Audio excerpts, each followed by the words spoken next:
One, eh? Hey. 3, 2, 1. Welcome back to episode 31 of Off Topic. Let's go. It's me again. It's just Jared. Usually, usual setup is I'd have my man Andy with me, but if you've been following along the last few episodes, then you'll know that Andy's had the surgery that's been coming up for hopefully fix his ankle right. He got it. It went ahead. And he's up north. He's up north getting the best money a Sue can buy. I mean, he's up north getting looked after by his mum, which is the best care you can get. That's all I can say. I won't go too much into detail about what's happened. I'm sure he'll want to talk about it when he's back, so I'll leave that for him. What's been going on? That's great. For me, it's been a bit of a... It's been a bit of an odd one. I had a bit of a whoopsie. Where are we now? Today's Wednesday. Sheesh. Yeah, today's Wednesday. Origin Wednesday. And maybe 10 days ago, so I called into work on the Monday. Was I sick? Fuck, we don't know. I was feeling a bit under the weather, and it's testing time, so I thought, I'll call in sick. And I've had these vouchers, alright? I've had these vouchers sitting there for a while now. Some Briscoe's vouchers that I'd got for... Fuck, are we recording?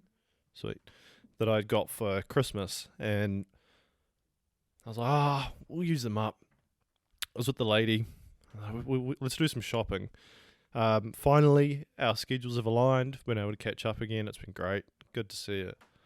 So we shoot down to Briscoe's. We don't go in there with no clue. All right. So we've got all the stuff that we need for the tiny house for once we move in. And look, I know what the demographic is for this podcast. All right. Males, 23 to 29, bread and butter.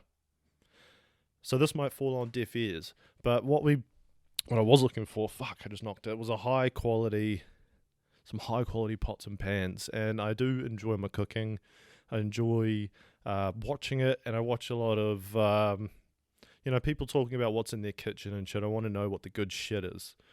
We went down, managed to get some great Queen's birthday deals on some gear from the Briscoes. Where's the Briscoe lady now? I don't know. Is it Briscoes? No, Criscoes. That lady. Seems like she was held hostage for about 15 years there. And a really nice house in Coatesville. Did a cashy for the people that live there afterwards. Nice place. I'm getting off track. So we get in there. We're buying all our stuff. And we get all what you get all the basics. You get your ladles. You get your spoons. You get your... get a few plates, a few bowls, and that's some nice plates and bowls. She knew what she wanted. We got it. Good taste. And we went down... We were like, all right, we'll get some quality pans. Now I've already got a couple of good pans, some good cast iron pans that they've seen a couple of summers now. They're getting worn in, forged in the depths of I don't know where. But man, like when you go around to your grandparents, I don't know if everyone's like this, but you go to your grandparents and you're like, fuck, you could cook anything in that pan and it'll taste good. Like, they're relics. And that's what I'm trying to get out of this. So I did all the proper thing when I first got the cast iron pans. You give it a good wash down and everything. You get that little coat that's on it off. You're washing it with grains, so you don't use any dishwashing liquid on it. It's bad for the steel. It'll corrode it. So you wash it with some... Actually, I think apparently you can a little bit if you dry it straight away so it's not sitting on it. But just a very light amount, nothing scented or anything like that, just a little bit of soap. But yeah, you wash it down with a good bit of salt, get anything off it, and then the key is to dry it instantly. You don't want it to rust, but then you want to season it. Now, seasoning the cast iron pan sounds scary, it's not. It's just a case of, for a big season, you'd probably just put like a little, quarter of a teaspoon of oil in it. rub it around with a paper towel, chuck it in the oven. Just one day when you've left the oven on, when you finish cooking, you flick the oven off, it's still retaining heat. You chuck it in there. A high smoke point oil, might I say. I'll recommend some canola, some grapeseed oil if you got some, and you kind of let that cake in. And what that's going to do is that's making that thing fucking non-stick, baby. And the benefit of the cast iron pan, of course, is that you can use it kind of as a dish, if you will. If you're cooking a casserole, you cook everything in it on the top, and then you just chuck it straight in the oven. That thing can go in the oven for hours. Fucking hot to touch. Fucking hot to touch. You will burn yourself first couple of times. I've got like a deeper one and like a shallow one, and one acts as a lid, and it makes it kind of like a casserole dish. Good shit. So we get these pans, get a couple of non-sticks because we've already got a few of the other things. Get a couple of Teflon boys. I was never really a fan of them that much, just because it seemed like the easy way out. But then you realize, fuck, they are just easy, aren't they? And got a couple of goodies. Got a couple of fucking slotted spoons. You know, you don't want any dramas when you're lifting out your poached eggs. Just a nice slotted spoon, drain the water right away. Something I didn't have. Something the lady said, you're going to want that. So we got it. And now we have one. So no more poached egg dramas. In my head, I was like, I really want a mandolin. If you don't know what a mandolin is, it's kind of like a flat board with a blade on it. And it's kind of like an old school washing board that people would like, you know, an old lady would rub her clothes, or someone back in the olden days would rub their clothes on one down by the river. You know, that kind of motion probably doesn't look great on camera. But that's what you do. You just slide your veggies up and down it, and it catches on the blade, and you can adjust how thick they're cutting. Now, I don't eat that much fucking thinly sliced shit, but I cook a lot of onions and that. So I was like, this would be great. This saves so much time. Does it? I don't know. If you got a fucking half decent hand, you can cut them up pretty quickly. But we get home, don't take anything out of the car. We were like, nah, this isn't going into the flat. We'll save it for the house. It's a whole lot of new stuff. We spent a bit of money on it. Well, we didn't spend it. We had vouchers. But, you know, it's worth a bit. But I was like, nah, but this mandolin's got to go inside. I want to use this thing. They're like, how does it work? I'll grab a cucumber out the fridge. Shing, shing, shing, shing, bop. I was like, fuck, look down. My hand is bleeding. Really bad. I honestly, top 10 shockers of all time, in a case of, like, the time that it took for pulling up and being like, fuck, this mandolin's sick, to, holy shit, we've just had our first injury. The thing just fucking absolutely wiped off the whole tip of my finger. Cutting up some cucumber. I don't think I went into shock, but I definitely was like, holy shit. Like, I just kept saying to her over and over, I was like, I can't believe this has happened. I can't believe this has happened. Poor Katie was up there, Ryan's missus, and she was kind of like, oh, she felt bad for her, because obviously we jumped in the car and shot off to A&E, and she must have been just left there with a pile of cucumber and some blood. But yeah, we found the fingertip in the sink, and the lady was smart. She chucked it in a container. She said, oh, we can, might be able to do something with it. Jump in the car, head down A&E. Luckily, it's fucking 2 minutes away. Hand pissing blood. A lot of blood. Cut straight through the nail, like halfway down through the nail, right across. And pretty much I've had it. Sorry if there's too much detail. I posted some photos. There was also one thing I fucking didn't even think about. Like, I was sharing photos with the boys, and they were all like, oh, you know, sick. Oh, no, bugger, man. And I was like, oh, fuck, I'll throw it up on the story. Not for 1 second did I think, like, holy shit, people might not want to see this. And I didn't think, and then a few people were just sitting there, like, heard back, and they were like, bro, like, that was fucking gross. I don't want to see that. It was lunchtime. Sorry, didn't think about it. I thought it was just a bit of a laugh, you know? I didn't feel it at all. Like, it cut so clean. It wasn't until you, like, looked down, and then I was like, holy shit, that's kind of gnarly. once again, I don't know if it was just shock or fuck knows. Went down, got to the A&E. They put me straight through. Couple of needles in the knuckles. Got the fucking finger numb straight away. Dead numb. To the point where I was just laying there. And I was like, oh, what are you going to do with it? I was thinking that in my head and looked up and they were already freaking put a needle through my nail, stitching the tip back on.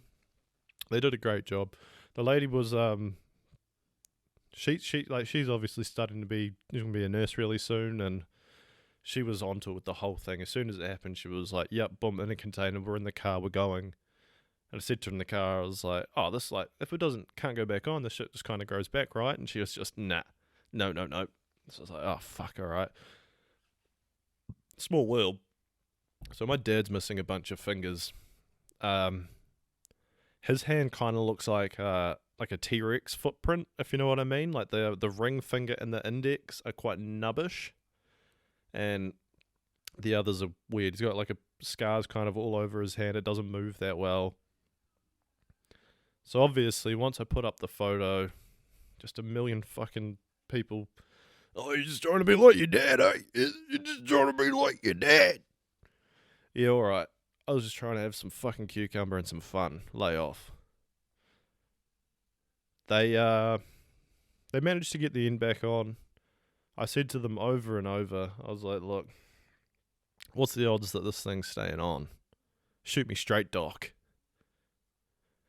I got everything but a straight answer, actually. I got a couple of like, "Oh, you really done it," and then a couple of like, "Oh, that's not that bad." And then once I said, I was like, "Is it going to stay on?" They were just kind of like, "Really? You don't think, maybe like in a but nah, it's been 10 days. It's kind of black. It's rock hard where they've sewn it back on. It looks like it's attached. It's covered in this freaking little metal casing thing with some padding so I don't knock it on shit. But it's not the end of the world. Like, it's not like actually chopping off a finger. It's not like I'm getting my freaking foot amputated. But like it's something, you know? And I've got to know, I can be a bit dramatic. So it's kind of like, it's going to look dumb as if it doesn't stay on. Maybe I'm stupidly optimistic, but I think things are going really well. And maybe it's just different doctors, but some of them are like, "Yeah, it looks good. Like things are happening," and some of them are just, "Ugh." So we don't know.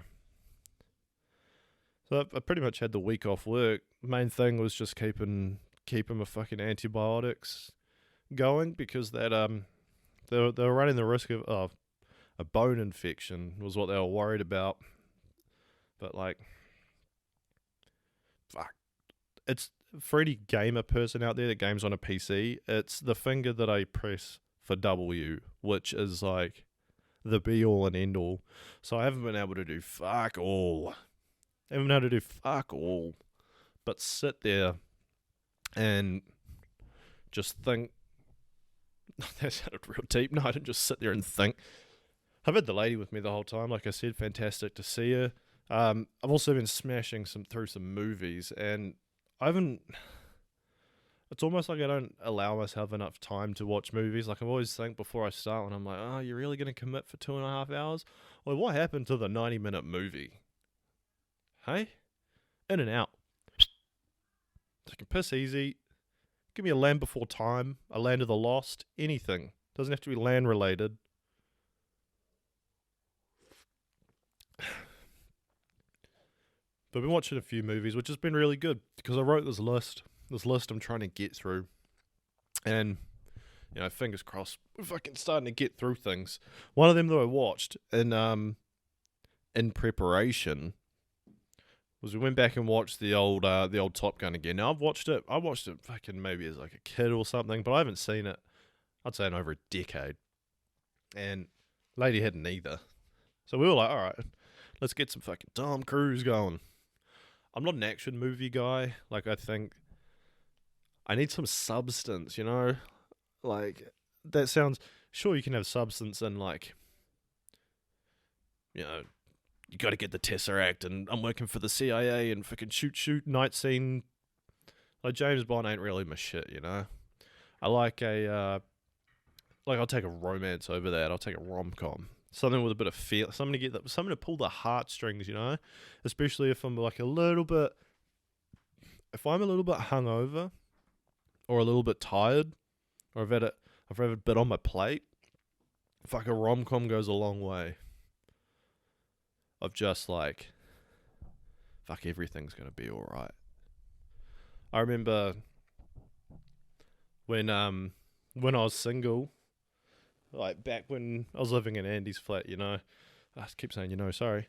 And we told the story the other week of how we'd always sit there and watch a movie, and that sometimes we'd sit back and watch a rom com and think about like, fuck, you know, when are we gonna get a bit of luck? Just, you know, classic Sunday scaries, and then you just sitting there. Next thing you know, you're sitting there. Fuck, that went off course. Anyway, we were watching Tom Cruise. So the whole Top Gun thing. This is a big way of saying I went and saw the new one the other night. So the first one, it's like it came out in 1986, 1985, 1986, something like that. And watching it in 2022, fuck, it doesn't, like, it's not the CGI and shit you thought of, but they did well. They used real jets, and they were working pretty tight knit with the Air Force and everything like that, and they fucking made a decent movie. A lot of the volleyball scene, which stands the test of time, is just potentially like there's a lot of testosterone going on there. That just reminds me of footy training, eh? When you're all fired up, or you've had a big win, all the boys hit the showers. Come on, bang, slap on the ass. Bit of flap ass. The boys get fired up in the locker room.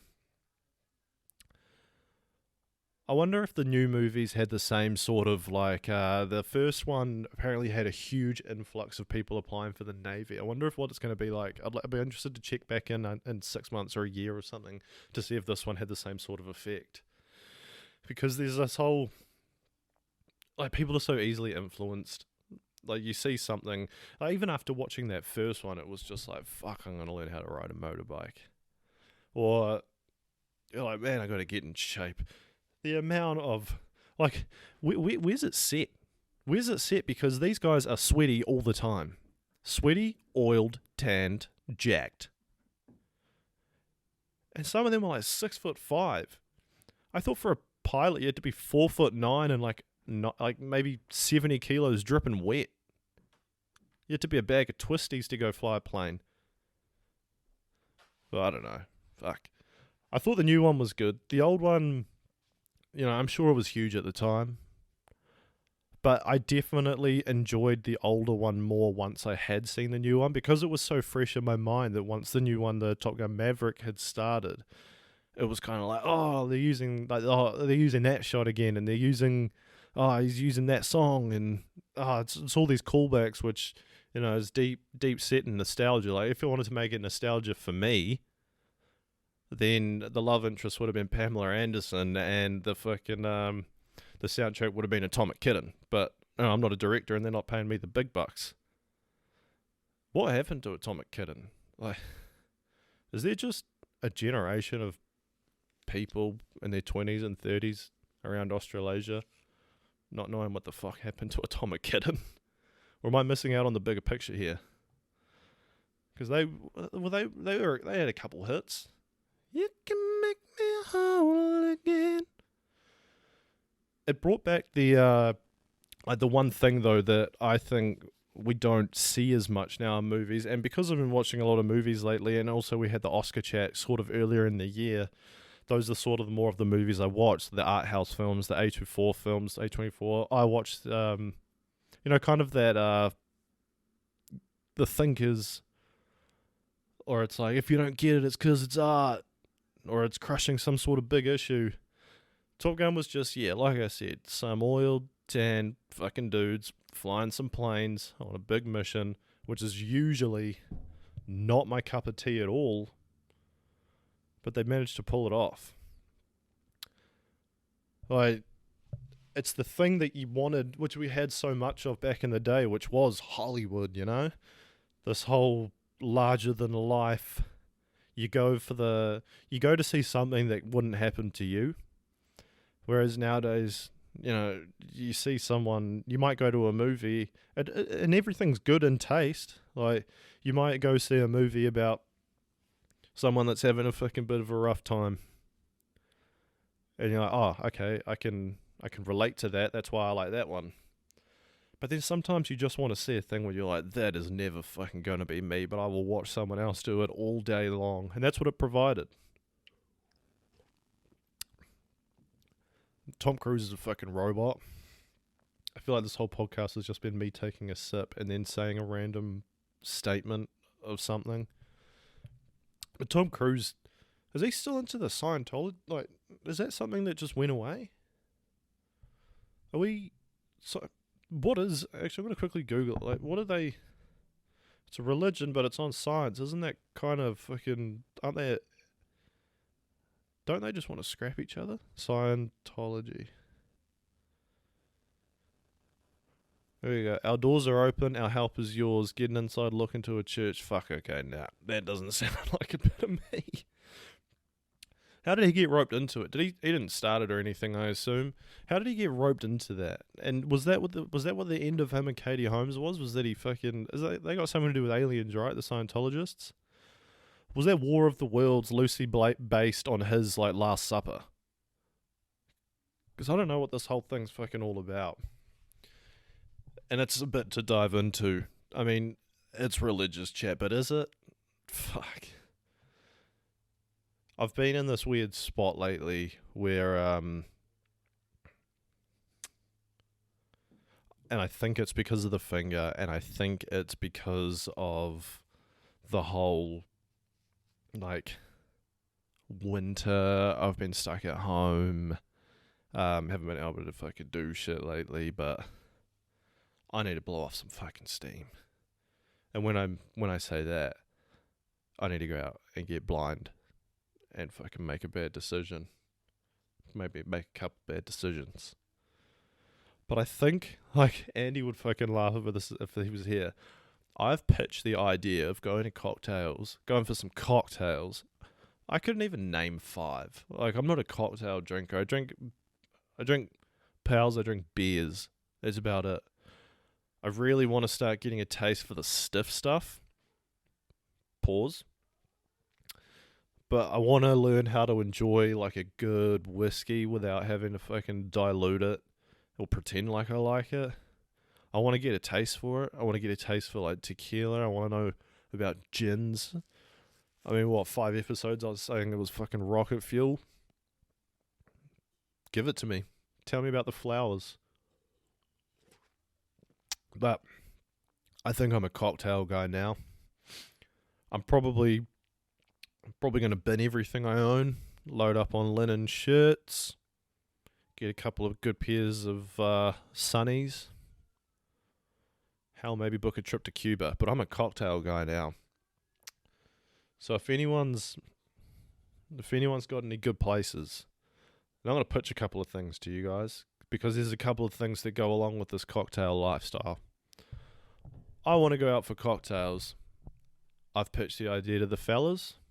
I'll never get a fucking bite back. Maybe it's just because, like, it's fucking pissing down. I say I want to go. You look outside and you're like, fuck, it is a bit of a shocker. Maybe they're right. But who knows? Like, if anyone's ever keen, fuck, I can... I know Andy will be. But we can be a good time, I guess. Because the other thing I want to learn as well is, like, I've done betting on sports. I've done all that sort of stuff. But what I want to get into, I want to play the pokies like I know what I'm fucking doing. Because does anybody? Like, if I ever sit down at a pokies, which is like many, many, many moons apart, I'll sit down, I'll feed it my money, pretty much kiss my money goodbye, and I'll just say, you know, slap it on the side, give it a kiss and say, you know, come on, sweetheart, let's take a couple of extras home. Never the fucking case. Don't know what I'm looking at. I press buttons until eventually the amount of money I've had has dwindled down to zero. And then I say this is fucking dumb. And then I leave. And that's my whole experience. But it's got this whole subculture, the pokies. Am I missing something? Like, you hear of people that can read the machine. Or those people that, like, they'll play a machine and then they're like, oh, it's this, and this. And then they'll quickly fucking shoot over to a different one and they're like, oh, okay, and you can work out how to play it really quickly. I want to know how to do that. I may not have the capital to lose, but I'll give it a go. So pretty much what I'm saying is that I'm having a quarter life crisis and I want to start drinking cocktails and gambling with money that I don't have to lose. So if you're looking for a fucking partner, you know where to find me. At Off Topic Chat. The other stuff like the casino, fuck, it just seems like a big deal.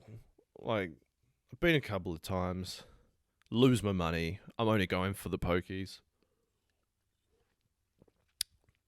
If I'm playing poker, I'm playing with my friends at home, and I'm certainly not losing to some fucking businessman that knows what he's doing. I played blackjack a little bit on my computer in the first lockdown. Also have no... I get it, but fuck, the odds aren't... You know, you're supposed to lose, and eventually I just do. Roulette? Sure. That can't be that fucking rigged. I don't know how it could be. I mean, I'm sure there's a way... Magnets, weighted fucking ball or something like that. I don't know. But, man, we could get into a bit of that. Problem is that it's not just even numbers. There's also a zero where the house wins. So the whole thing is the more that you play, you know, there's only one. Say you've got 15 chances of winning, you've got 16 chances of losing. How it all works is that the more you play, the more you're going to lose. So you get in, you get out. But I've just got no clue. I'm down for the experience. But yeah, I don't know. Maybe once I get out of a bout, once I get back to it, this will all frickin' breeze over. But just for now, salut. We'll have a drink.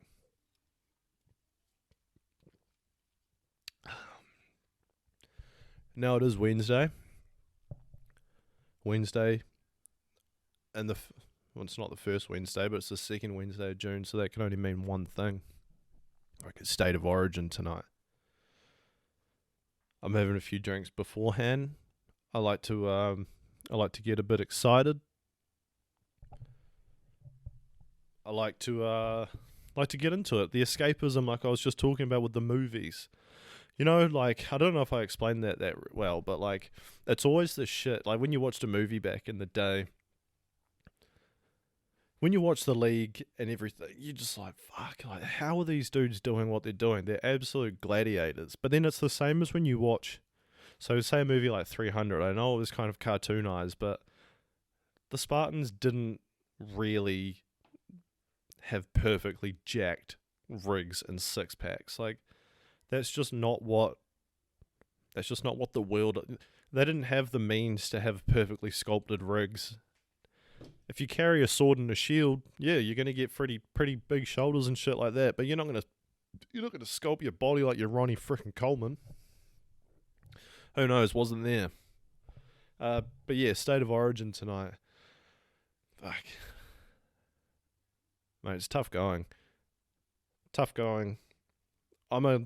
I am a Queensland supporter. I watched my first State of Origin in 2005, and unfortunately, that was, I think, Game 2, 2005, was it, where Andrew Johns came back after not fucking playing for a while, put on probably the greatest individual performance on a league field ever. I don't really remember it, but I've watched it on YouTube. It's the pinnacle of sport, man. The pinnacle of sport. Apart from the only thing that gets me fucking out of bed, like Origin, is like maybe like a Izzy fight, a good fucking a heavyweight world title fight. It's got that sort of weight to it, where you just fucking know that you're about to see something. You're about to see guys that are gonna put in maximum fucking effort. They are loading their tanks up with diesel and they are emptying it all over the field. And they're gonna be there's gonna be some battered bruised bodies tomorrow. It was funny listening to some of the players, some of the oldies this week, some of the old heads that went into the Origin camps.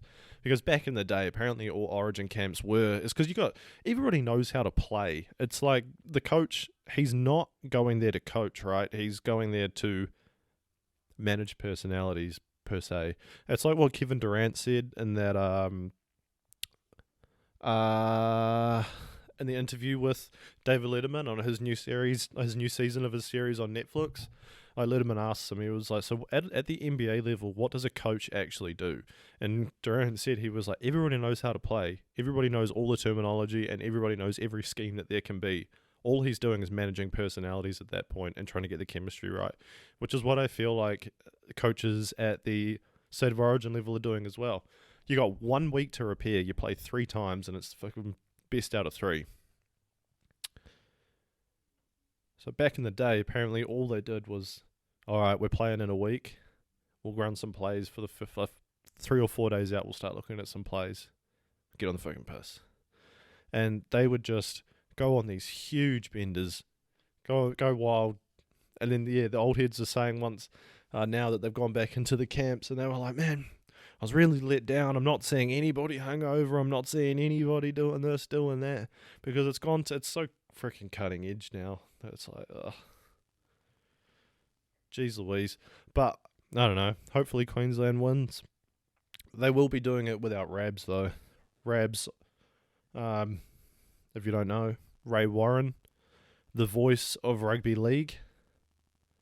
I don't know if anyone even follows league or if this is even up your fucking alley, but this guy, he is the voice of rugby league. He has been doing it. He's been calling the sport since before TVs were in the home. It was been 55 years or something like that. 55 years he's been doing the league. But he's just called it a day. 99 Origins he's called, which is ridiculous. It seems like the greats do that though, don't they? Richie McCaw bowing out on 149 tests. Now Rabs 99 State of Origins called. But who do they replace him with? It's all we've ever known. They say he's a voice of a generation. He's the voice of every generation that's followed the sport. He's been calling league since before my dad cared about it. Probably my dad's dad. Enjoy retirement, Rabs. You did fantastic. There's some iconic moments running through the head. I mean, if you can go on YouTube, if you got a minute, have a look at Ray Warren. Apparently, he started out way back in the day. I think he's got a bit of shtick in the swimming. He used to call swimming, but then before that, as a kid, there's an interview with him, and he said, "All my life, all I wanted to do was be a commentator," and he started doing it by rolling marbles down a hill and commentating that for practice when he was a kid. So, fucking good on him. I'm going to keep this short this week, guys, because I'm without Andy. I was meant to put out something to the people. The footy's about to start. I'll finish with some yucks and yums, I guess. My yum for this week, I think my yum's going to go to the nurses that have been looking after the fingy. Yeah, it's not the worst injury in the world. It's not the fucking be-all and end-all, but they've been polite. It's easy to see why they ask for more. And I haven't been in the hospital during COVID or anything like that. But what I can see by sitting at the A&E is they are all go all day. And with a lot of jobs, you get your downtime, or there's ways to, skeeve off a little bit if you really want. It doesn't look like they get that. They are all go all the time, and every move they make matters. So thank you to the ladies that have been looking after it and what you're doing for everybody else. It seems really great. It seems really great. You guys are doing a great job. My yuck.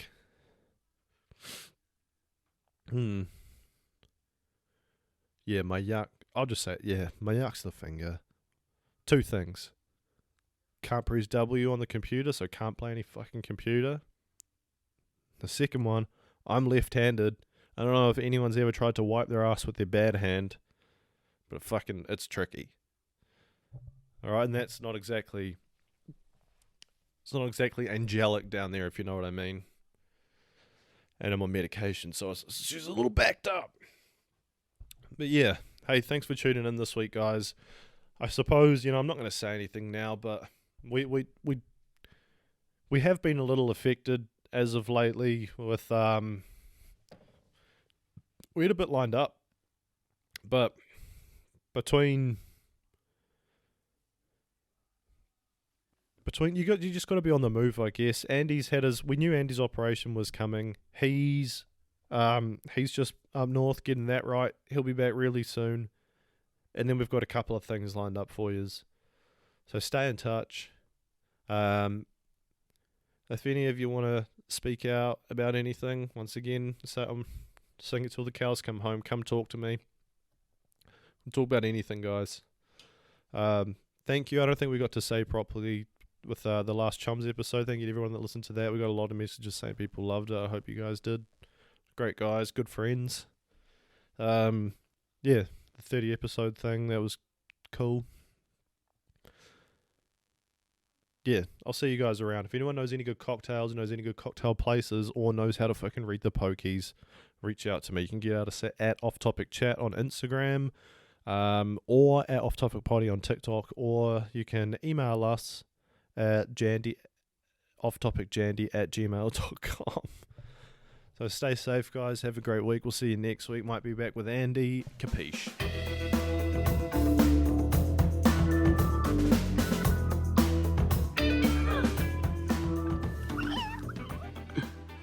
Good night, eh?